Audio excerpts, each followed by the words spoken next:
Hey guys, thanks for tuning in. This video is going to show how I changed my classic Predator from Hot Toys to the 87 Jungle Hunter Predator. And there's a few things that are different, but first things first, I wanted to repaint those dread beads because as you can see, they have become black over time. And so I asked Dave from German Beast Customs, who I got this kit from, what paints I should be using. And he suggested to use this Vallejo paint, this brass color. And I looked at some of the samples that he was showing me of the color, and I thought it was a good color to use because it wasn't too bright. I didn't want like a gold or anything.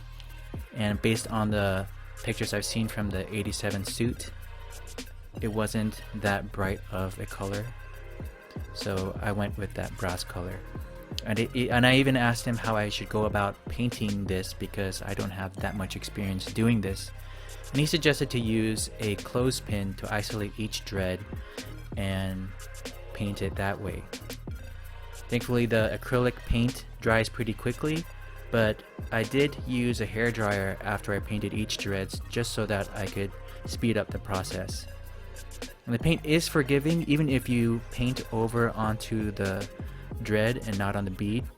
You could scratch it off with your fingernail and it'll come off pretty easily. But when the paint completely dries on the dread, it stays on there pretty well, so I think this will last throughout the years to come. So this Predator is based on the classic Predator seen in the 2010 Predators movie with Adrian Brody, which is also based on the Jungle Hunter from the 87 film. But there are some things on the Jungle Hunter that you don't see in this classic Predator, such as the armor on his arm, the ties on his arms and legs, the leather pouch on his side, the bone trophies, and there's some differences in the biomask. But there's one thing that not a lot of people catch, and it's the dread beads. The classic Predator only has 2 dread beads for every dread, but the Jungle Hunter has 3. And so included in Dave's kit is a set of dread beads that you need to paint and then install yourself. So I'll be showing that later on in the video. As with everything else, once you get used to painting the first few dreads, the later ones become faster because you get used to the process and get better at your technique a little bit. I did some modeling kit painting in the past, but I've never done any figures, so this is my first figure that I've painted. It's not too technical of a paint job, but I still enjoyed it. And it's something anybody could do, really.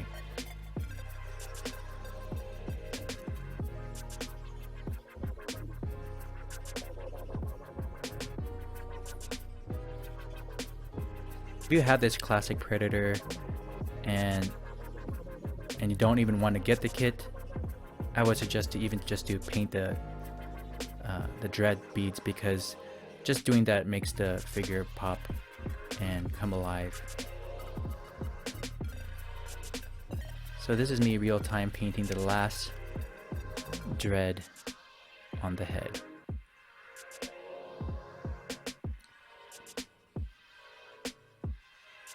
Dave also suggested to use a black wash after I painted all the dread beads, and I was kind of hesitant on doing that because I thought I had to do the same process of isolating each dread all over again, but thankfully the black wash is forgiving and you could just liberally paint the beads on the head without worrying about getting the paint on the rest of the dreads. And I'll show that right after this. But this is just to show what it looks like with just the brass paint on.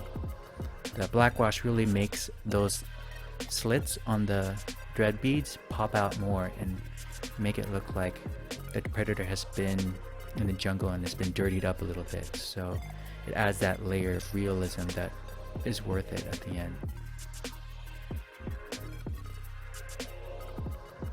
You see me scratch off a little bit of that overpaint on that one piece.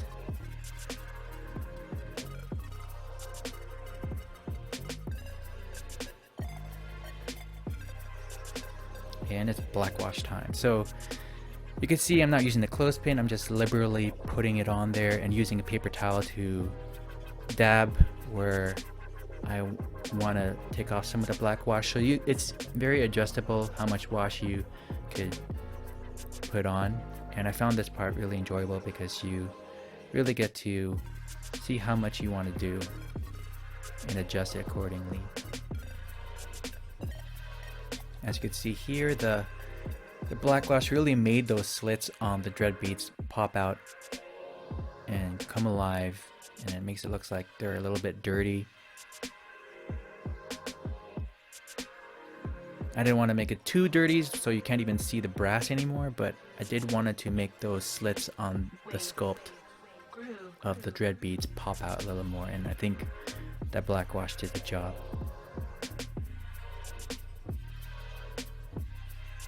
The next thing I needed to do was paint those beads that Dave gave me in that kit. So I'll be showing that next.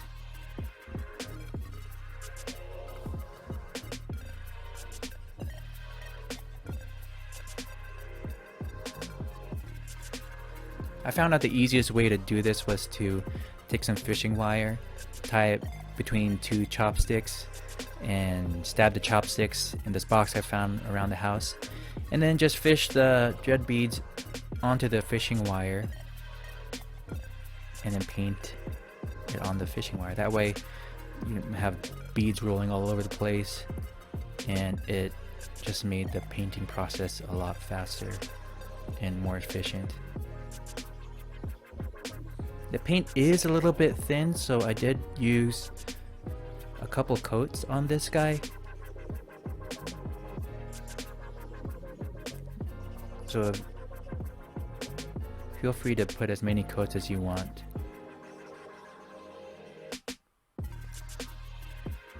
But don't make it too thick and chunky on the beads. There's still a balance. Right now I'm just putting the black wash on the beads and using a paper towel to adjust the amount of wash I want on the beads.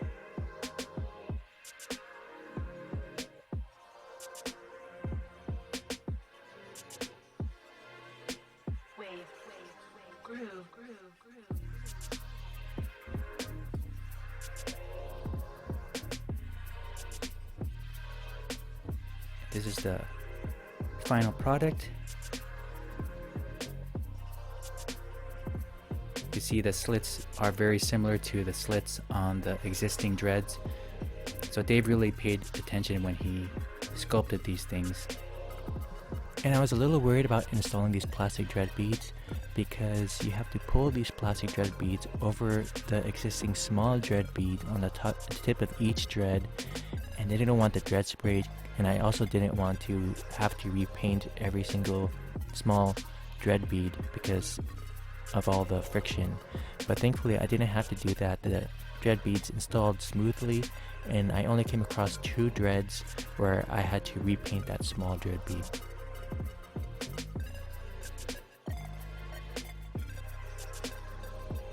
The final product I thought looked pretty good. The plastic dreads that Dave gave me looks like it came from the factory that way. So as you can see here are the other items that come.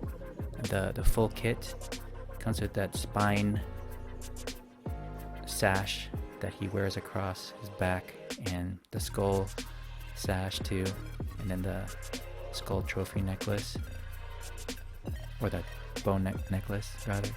And this is arm piece that has this tube that plugs into an existing hole in the self-detonating device on the figure.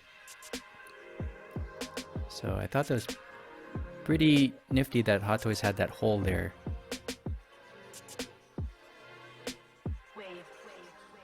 And that armor piece is sculpted very nicely too.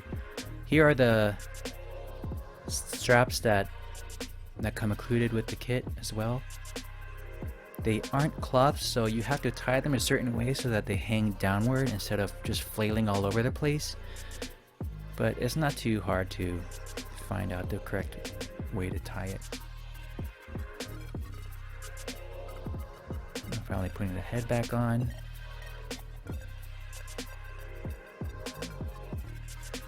Slowly coming to life and slowly becoming more accurate to the 87 Predator. This biomask he sculpted himself and painted. Looks great. It has that 2 layers in the visor where there's that plastic layer and then that metal mesh underneath that just makes that visor pop. And the color of the biomass looks exactly like the 87 costume.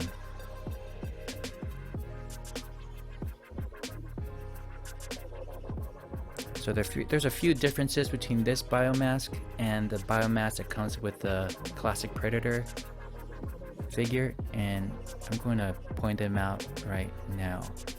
As you can see here, there's wires coming out the side of Dave's mask, and that's accurate to the 87 film. There's actually wires coming out there as well. That's not existent in the Hot Toys one. The light on the Hot Toys one is kind of just this glob, and Dave's has those 3 signature red dots on the mask. And you can see here there's also weathering on the mask that matches exactly the same as the 87 Predator.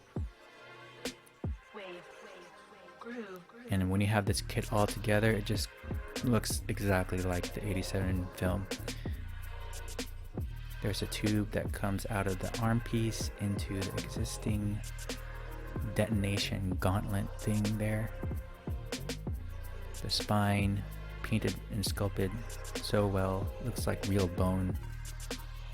There's that pouch also that Dave includes in his kit. The straps here. There's a lot of attention to detail. You could tell that Dave is a true fan of the 87 film, and for me personally, I feel like the 87 film is the only Predator film. This is my favorite and by far.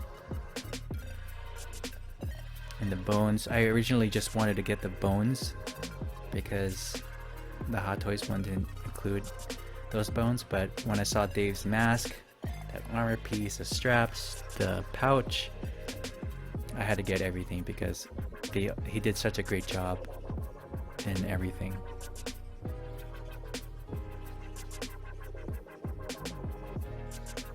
The weathering and the paint of the mask, it just looks awesome. And those wires are coming out the side. Those are the wires for the light. And it plugs into the existing back, just like the Hot Toys one. And he tests out every biomask before he sends it out, so you know that it's gonna work. The tube seamlessly plugs right into the existing armor gauntlet detonation device thing there. And it just looks so good on the shelf. There's so much detail, so many things going on. I hope you enjoyed the video as much as I did making it and putting this kit together.